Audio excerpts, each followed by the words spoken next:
The morning they dismissed her, the great clock in the hall at Renfield struck 11, and Eleanor Marsh stood in the steward's office with her gloved hands folded, and her trunk already roped shut in the corridor outside.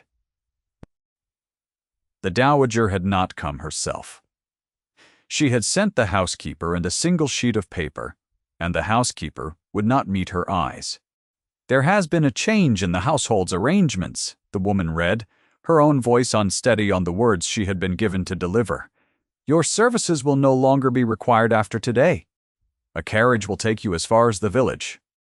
To the household at Renfield, to the dowager who governed it, to the polished new governess already arriving by the south road." Eleanor was a small expense quietly settled, a name to be struck from the wage book and forgotten by supper. She was a governess, and nothing more.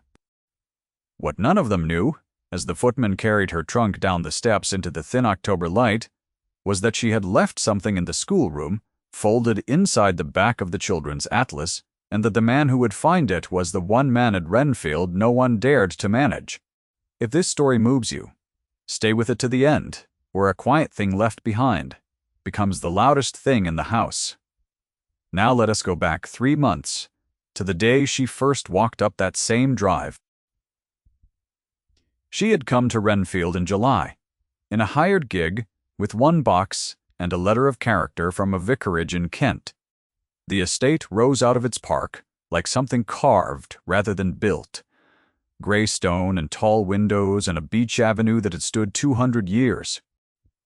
Eleanor was 23 years old, and she had learned by then to make herself small in grand doorways to keep her chin level and her wants invisible. Her father had been a schoolmaster who died, owing money he had borrowed to keep his pupils in books, and the debt had eaten the house, the furniture, and at last the small future that had once seemed to belong to her. She had nothing now but a clear hand, a good French accent, and a stubbornness she had learned to hide. She had sold the last of her mother's things in the spring, the garnet brooch, and the work-box with the inlaid lid, and she had counted the coins twice on the coach, and known they would not last the winter. Without a place, the vicar's wife, in Kent, had written her character in 3 careful lines, and pressed a shilling into her glove at the gate, and told her to keep her opinions to herself in a great house, for a great house had no use for a governess with opinions. Eleanor had thanked her and meant it, and known she would not manage to obey. The 2 children waiting for her in the schoolroom were the late Earl's grandchildren, orphaned young and given over to the keeping of the house. Thomas was 9 and silent. Beatrice was 6, and had not spoken a full sentence to a stranger in a year. On that first afternoon they had stood against the far wall of the schoolroom, like 2 small soldiers expecting to be marched somewhere worse, and Eleanor, instead of taking the chair behind the desk where the last 3 governesses had sat, had lowered herself onto the floor in her traveling gown and unpacked from her box the one indulgence she had kept back from the brooch money, a paper twist of barley sugar, and set it on the boards between them, and said nothing at all. It had taken Beatrice the better part of an hour to cross the room. It had taken Thomas 2 days. Eleanor had all the time in the world, having nothing else. The man who held Renfield was the children's uncle, Julian Hartwell, the Earl of Renfield. And on the day Eleanor arrived, he was not at home. He was not often at home. The servant spoke of him in the lowered register reserved for grief that is hardened into habit. His brother and his brother's wife had drowned crossing the lake in a spring squall 2 years before. The boat found overturned and the bodies 3 days after, and the Earl had brought the children to Renfield, and then, by every account, had failed to come near them. He rode out before they woke. He dined alone. He had buried his brother and taken the brother's children, and then shut a door inside himself that no one had found the handle to since. The dowager countess, his mother, ran the house in his absence, and intended to go on running it. She was a woman of 70, with a straight back, and a fan she held a half-inch higher than necessary, and she had decided long ago what a governess was, and what a governess was for. On Eleanor's first evening she was summoned to the morning room and inspected like a length of cloth. "You will not trouble his lordship with the children," the dowager said. He has no use for them and less for you. You will keep them quiet, keep them schooled, and keep them out of the way. The fan rose a governess who forgets her station does not keep it long here. Eleanor curtsied and said she understood, and she did understand, more completely than the dowager guessed. What the dowager did not know was how the children came apart at the edges when no one watched them.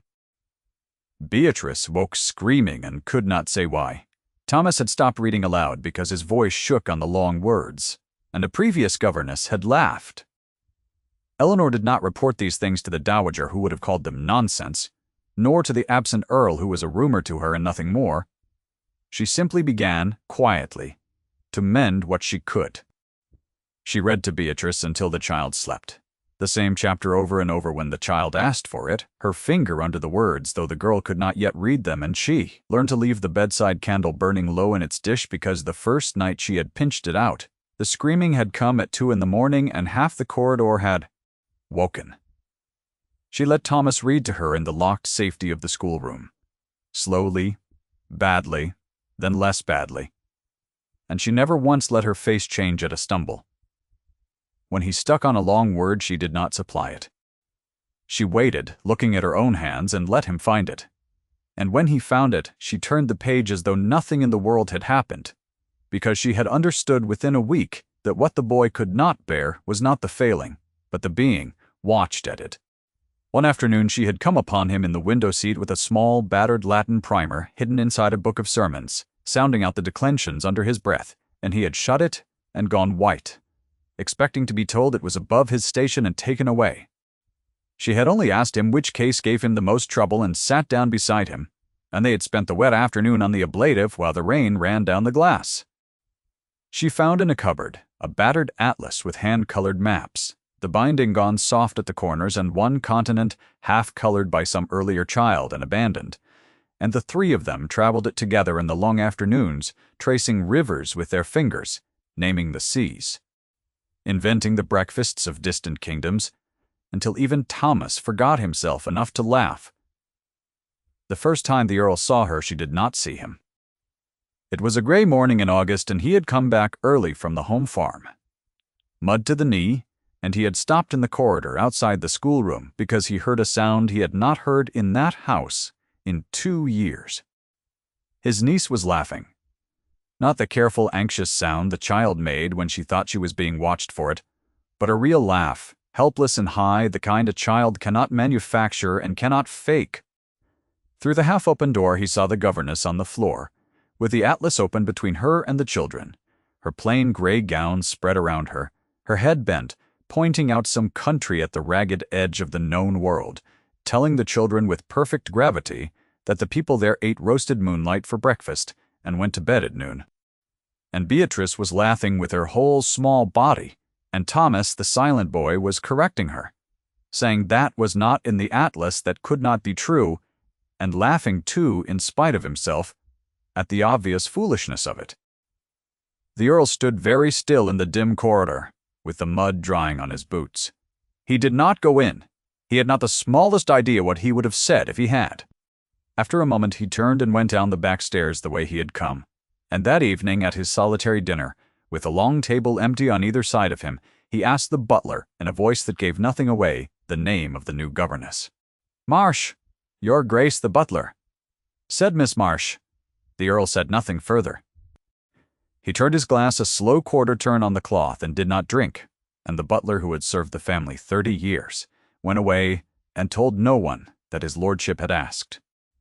So began the thing that Eleanor herself was the last to understand. She would come upon the Earl in the gallery, and he would already be turning to leave, and she read this as a man who could not bear the sight of the woman paid to manage the children he could not face. She did not see that he had come to the gallery, because the schoolroom lay beyond it. When Thomas fell from the stile in the lower field and split his lip, it was Eleanor who carried him in, and the Earl, who happened to be crossing the hall, crossed it very fast, and stood over the boy with his jaw tight while Eleanor cleaned the cut, and said only, when it was done, in a low, flat voice, "You will tell me if he is hurt again." She heard a master correcting a servant's failure of report. The audience, had there been one, would have heard a man afraid, asking to be told. He began to issue her commands. It was the only language he had. "Come in out of the rain," he said one afternoon, finding her walking the children along the wet terrace, the words clipped and low, and she brought them in at once, stung, certain she had been caught at some impropriety, and would hear of it from the dowager by evening.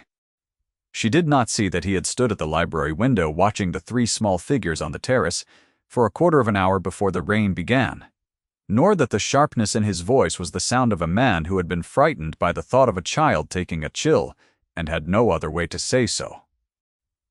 "Sit," he said another evening, when she came to the library to return a borrowed book, and found him there, in the firelight, with a ledger he was not reading, and she sat on the very edge of the chair he indicated and answered his short questions about the children's progress in the manner of a woman reciting accounts. He asked whether Thomas still would not read aloud. She said the boy read aloud to her now, most days. The Earl was quiet a moment, and then asked in the same flat voice what she had done to manage it, and she said she had done nothing but stop looking at his mouth while he did it, and the Earl turned his face toward the fire, and she could not read what moved in it. She did not see how long he let the conversation run past its purpose, nor how he watched her hands when she forgot them in her lap. "Eat something," he said once sharply, almost angrily, when she had gone gray at the end of a long day and swayed on her feet in the hall, and a plate appeared at the schoolroom door within the hour. Cold chicken and bread and a small dish of the barley sugar she had once spent her last shillings on. Sent up by no order anyone below stairs would afterward own too. She catalogued each of these as coldness, as the impatience of a great man with the small machinery of his house. Her body kept a different account. Her face warmed when his shadow fell across a doorway. She knew, without turning where in a room he stood, the way one knows where the fire is in a cold room. She told herself this was fear, because fear was the only thing her history had taught her to expect from men who held her livelihood in their hands, and because the alternative was a thing she did not have the courage to name even to herself in the dark. The dowager saw more than her son intended, and named it before he could. "You are too much in his lordship's path," she said to Eleanor, in the cold privacy of the morning room, the fan quite still in her lap now. "I have watched governesses imagine things before. He notices you the way a man notices a draft from a window. He means to have stopped. The label was set down between them like a coin on a counter. 'A governess, and nothing more,' the dowager said. And you would do well to remember it before the whole house remembers it for you." Eleanor said she had no imaginings, your grace, and meant it, and the meaning of it was the saddest thing in the room. It was in September that Eleanor learned what had shut the door in the Earl. She had taken Beatrice to find him, against every rule of the house, because the child had spent 3 careful days making him a gift, a clumsy thing of pressed autumn leaves and uneven thread, and would give it to no one else, and would not be talked out of it. They had searched half the ground floor before a footman, against his own better judgment, told them his lordship was in the music room, where his lordship never was. They found him in the small disused room at the end of the west passage, where a pianoforte stood with its lid up and a single sheet of music open on the stand, yellowed, the ink faded, the bar line stopping halfway down the page as though the player had risen mid-phrase and meant to come back in a moment and never had. Dust lay on the keys in an even gray film, except Eleanor saw along the front edge where it had been disturbed, as though someone came in alone and laid his hand flat on the wood and did not play, and went away again. He was standing at the window with his back to the door. When he turned and saw the child holding out her leaves, something in his face that had been held shut for 2 years moved without his permission, and for one unguarded moment he was not an earl at all, but a man who had been struck somewhere old and deep. He went down on one knee on the dusty boards to take the gift, and he held the foolish thread and leaves in both hands as though it were worth more than the room. Over the child's head, almost to himself, he said, "My brother's wife played that he had not been able to close the instrument. He had not been able to leave the room as it was, and he had not been able to enter it, and so for 2 years a door in his own house had stood as a wound he walked past daily and never dressed. My brother asked me to come down that spring," he said, in a voice Eleanor was not sure. He knew he was speaking aloud, and I sent word I was buying horses and would come the following month. He had been 3 counties away when the squall took the boat. Learning the temper of a gray mare, he afterward could not bring himself to ride.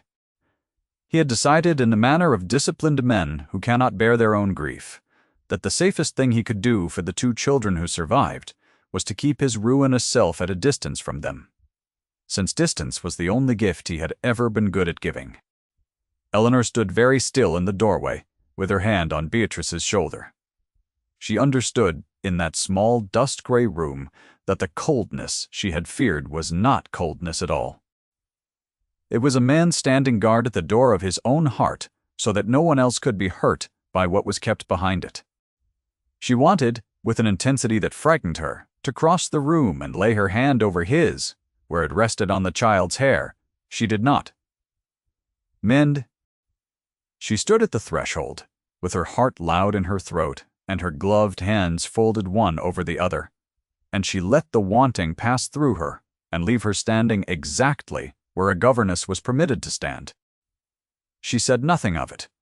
Instead, she left the music room door open after that, just a little, every day, and she taught Beatrice the first 8 bars of the unfinished piece, slowly, so that some afternoons the broken music drifted unfinished down the gallery, and the Earl, wherever he was in the house, would go still and listen and not come. If you have ever loved someone you were certain could never love you back, you already know the shape of what Eleanor carried up and down those stairs that autumn. Keep that feeling close. It matters for what comes next. The Dowager, meanwhile, had a plan, and it did not include a governess in a gray gown. She had invited to Renfield her late husband's great niece, Miss Cassandra Vane, a young woman of large fortune and impeccable connection, with a wardrobe the color of jewels, and a laugh she deployed like a card laid down to win a trick. The Dowager intended her son to marry, intended Renfield secured, intended the children given over wholly to paid hands, and the unfortunate softness she had observed in her son corrected by a wife who would never permit it. Miss Vane arrived with 3 trunks and a maid, and she understood her brief at once. She was charming to the Earl, indifferent to the children, and to the governess she was something worse than cruel. She was kind in the way that reminds a servant exactly what she is. She found a great deal to admire about Eleanor's patience, her economy, her cleverness in making one gray gown do the work of a wardrobe. And she admired these things at the dinner table where the words would travel furthest. "How fortunate the children are," she said one evening, loudly turning her wine-glass so the candlelight caught the stones at her wrist, for his lordship to have found someone so very patient for so very little. The poor thing must be glad of the position. There are not many houses that would take a schoolmaster's daughter, with no fortune and no people, and fewer still that would keep her. To the table she was a guest, making pleasant conversation, her voice warm, her smile general. To Eleanor, standing just inside the doorway with a message for the Dowager about the children's bedtime, she was a second voice, setting down the same coin the Dowager had set down in private 3 weeks before, now in the bright public air where everyone might admire its shine. And the small laughter that rippled around the table, after it was the sound of a verdict being pleasantly agreed. Eleanor felt her face go hot, and her hands go cold, and she delivered her message in a voice that did not shake, because she had practiced not shaking for a very long time. The Earl did not laugh. He set down his knife, with a care that was its own kind of violence, and looked at Miss Vane until the laughter thinned and stopped. And then he asked her pleasantly whether she had ever troubled to learn the children's names. The silence that followed was the first crack the house had seen in 2 years, and only Eleanor, retreating, did not see it, because she was already gone. The escalation came quickly after that. And the Dowager, sensing the ground shift, decided the governess was a problem to be solved before it grew. She found her opening in the most ordinary place. The new term's books had been ordered on the house account, and among them the Dowager discovered with great satisfaction were 3 volumes of poetry and a French novel, charged at £4 and entirely beyond the schoolroom's remit. She summoned Eleanor before the assembled morning room. Miss Vane arranged prettily at her side with her needlework, and accused her of extravagance with another household's money, of giving herself airs, of educating 2 orphan children as though they were heirs to a fortune they would never possess. £4, the dowager said, turning the bookseller's account in her fingers as though it soiled them. £4 in poetry and French novels charged to this house by a servant who arrived with 1 box. And what, pray, does a governess imagine 2 children in this family require with the poems of dead men? Eleanor stood in the center of the carpet with her hands folded and said the books had been for Thomas, who was clever past the schoolroom and would need more than a governess could carry in her own box. The boy reads Latin.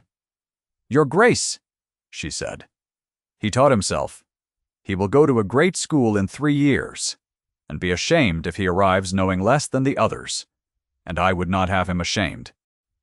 It was the wrong thing to say, and she knew it, as she said it, and said it anyway.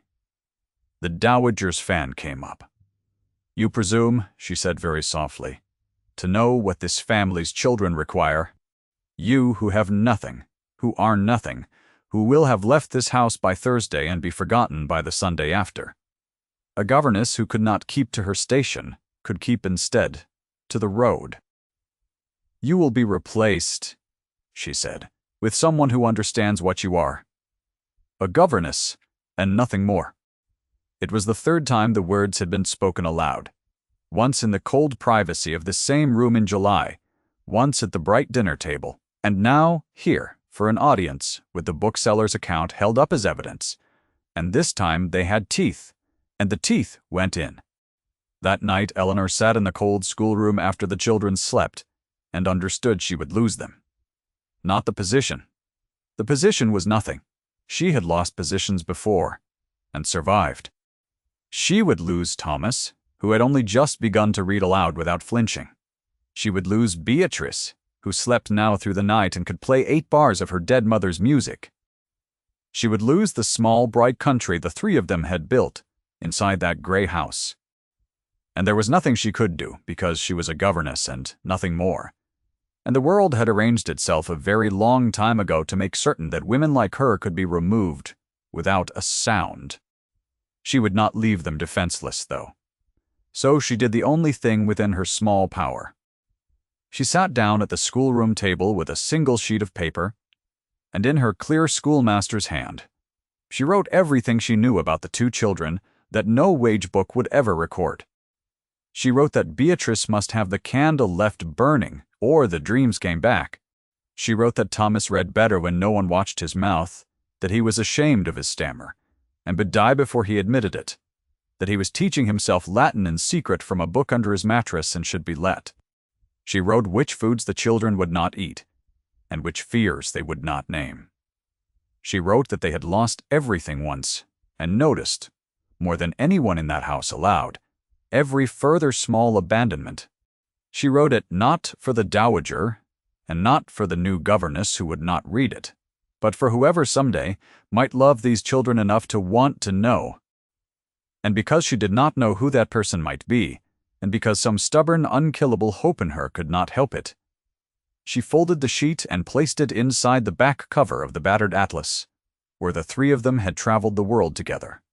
And she closed the book and set it on the schoolroom shelf, and went to bed. In the morning the carriage came. 3 days passed at Renfield with the new governess installed, a brisk, competent woman who kept the children quiet and out of the way exactly as instructed. Beatrice stopped sleeping. Thomas stopped speaking again. And on the 3rd afternoon the Earl, who had been told the old governess had been let go for extravagance and had said nothing because he did not yet trust what he would say, went up to the schoolroom himself for the first time in 2 years, looking for he did not quite know what. He found Beatrice sitting on the floor with the atlas open in her lap, not reading it, only holding it, because it was the thing the woman who was gone had touched most often. He sat down on the floor beside his niece in his fine coat, and he took the book gently from her, to see what she loved in it, and a folded sheet of paper slipped from the back cover into his hand. He read it standing by the window in the failing light. He read it twice. There was no plea in it, no complaint, no claim upon anyone, no mention of herself at all, except in the things she had quietly done. It was nothing but two children, set down whole and exact by someone who had paid close attention because she had loved them and expected nothing for it. "Leave Beatrice a candle," the first line said low in the dish, "or the dreams come and she cannot say what they are. Do not look at Thomas's mouth when he reads, or he will stop. He has a Latin primer under his mattress, and is teaching himself the ablative, and would rather you did not know. So let him keep it, and pretend you have not seen. He will not eat anything that has been boiled gray. She will not sleep if the music-room door is shut, though she could not tell you why, and neither could I." When he came to the last lines, which said only that the two of them had lost everything once already, and noticed every smaller loss more than the house believed, and that whoever came after her should know they were not difficult children but frightened ones, and frightened was a thing that mended with time and patience in someone who stayed, who had not wept at his brother's grave because he had decided weeping was a thing he was no longer permitted, put the back of his hand against his mouth, and stood for a long while by the cold window, and did not move. There was no name at the foot of it. She had not signed it. She had not thought herself important enough to sign. Then he asked the new governess where Miss Marsh had gone, and the woman did not know. And he asked the housekeeper, and the housekeeper said the village. 3 days since she would have taken the mail coach on by now. He found out from the innkeeper that she had not. She had no money for the onward fare. She had paid for one night at the Renfield Arms, and then asked the innkeeper's wife whether there was any work about the place she might do in exchange for her room, and the woman, who had a kind heart and a cold husband, had let her have the small back room under the eaves in return for keeping the inn's accounts and mending the linen. So Eleanor had been 3 days in the cheapest room at the inn, writing letters of application by candlestub to vicarages and schools in 3 counties, growing daily poorer and more invisible, mending other people's sheets by a window that looked out, had she raised her eyes from the needle, on the chimneys of the very house that had decided she was no one at all, half a mile off across the park. The reckoning came on the 4th evening, and the dowager arranged the stage for it herself, never dreaming what would be played upon it. She had planned a small dinner to mark Miss Vane's visit, the same long table, the same candlelight, the same company that had laughed 3 weeks before. The Earl came down dressed with unusual care. The dowager took it for a sign that her plan had ripened, and she was seating Miss Vane at her son's right hand, when the doors opened and a footman announced, to the confusion of the table, "Miss Marsh." Eleanor came in still, in her grey travelling gown, because it was the only gown she had, summoned an hour before by a note from the Earl.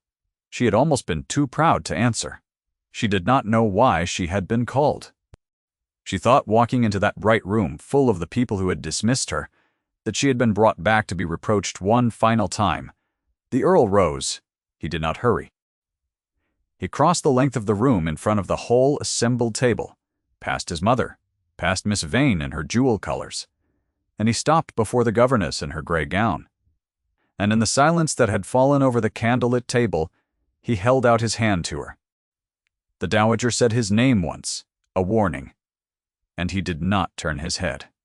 He looked only at Eleanor, and he said the thing that ended it, "Miss Marsh stays, as my wife." The room did not breathe. Miss Vane's smile stayed fixed on a face that had stopped supporting it. The dowager half rose from her chair and found she had nothing to hold to, her hand opening and closing on the air where her certainty had been, the polished sentences she had ruled the house with for 40 years, deserting her all at once so that what came out was only her son's name again, broken in the middle. And Julian, still holding Eleanor's hand, said quietly, to his mother, to the table, to the 2 years of silence behind him, that the woman they had struck from the wage book had done in 3 months what the whole house had failed to do in 2 years, and that he would not spend the rest of his life being managed by people who had never once asked the children their names. He had brought down, that afternoon, the family solicitor from the county town, and the man rose now from the foot of the table where no one had marked him and confirmed, in the dry voice of the law, that the settlements were drawn and witnessed and wanted only the date. The dowager sat down. Miss Vane asked into the wreckage, very faintly, whether the carriage might be ordered for the morning. And it was. Eleanor had not said a word. She stood in the center of the room with her hand in his, and her whole history telling her this could not be meant for her, that she was a governess and nothing more, that the world did not rearrange itself this way for women like her. And then Beatrice, who should have been in bed, appeared in the doorway in her nightgown, having heard the carriages and the raised voices, and crossed the room without hesitation, past the dowager and the guests, and took hold of Eleanor's other hand, and looked up, and asked her if she was staying. And Eleanor, who had not wept when they dismissed her, who had not wept in the cold room at the inn, knelt down on the floor of that grand dining room in her grey gown, and gathered the child against her, and said, "Yes." The Earl crouched beside them both. Across the wreck of her dinner, the dowager watched her son's face in the candlelight, open for the first time in 2 years, and something in her own face, very slowly, gave way not to defeat, but to the recognition that she had been wrong about what her son needed, and wrong about the woman in gray, and that the wrongness was an old one, and would take a long time to set down. They were married before the first snow. It was a small wedding, by the standards of Renfield, in the grey stone church at the edge of the park where the Earl's brother and his wife lay buried, and afterward there was no grand breakfast, only the family, which had quietly become a family without anyone announcing it, gathered in the warm music room with the fire lit. That evening, after the guests had gone and the children had been put to bed with the candle burning, Eleanor came alone into the music room and found her husband standing at the pianoforte, where the yellowed sheet had stood untouched for 2 years. He had taken it down. In its place, propped open on the stand, was the children's battered atlas, the hand-colored maps catching the firelight, and tucked into the back cover where she had left it was the single sheet of paper in her own clear hand, smoothed flat, now kept. He had found the thing she left behind, and he had not thrown it away, and he never would. Beyond the tall windows, the first snow had begun, settling on the gray stones of the church, and on the long beech avenue, and on the whole quiet shape of the house that had decided, 3 months before, that she was no one at all. Eleanor stood beside him in the firelight, and felt the warmth of the room reach all the way to her cold hands. At last, somewhere above them a child slept with a candle burning. The house had a new mistress, and she had been there all along. Thank you for staying until the end. If Eleanor's journey moved you, leave a comment with the moment that stayed with you.